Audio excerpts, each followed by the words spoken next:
Ano pong implication no nangyaring botohan kagabi? Kung sakali man po na matuloy man itong paglilitis kay VP Sara Duterte, ano po ang sa tingin niyo po ay magiging epekto nito sa public trust po ng tao sa constitutional process po natin dito sa bansa?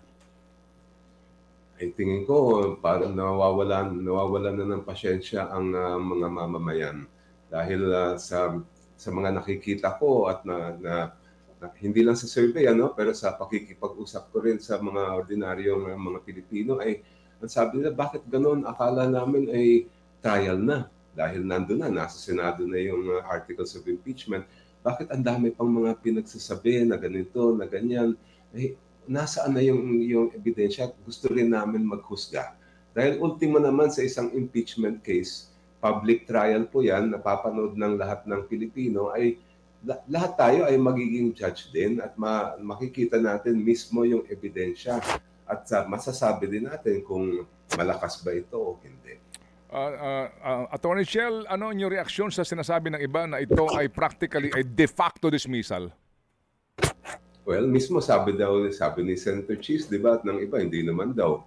At kung ganun man ang magiging resulta, ay talagang ang masasabi ko dyan, it is a very, very clear violation of the Constitution. Talagang kitang-kita natin, halatang-halata na ito ay paglabag sa ating konstitusyon.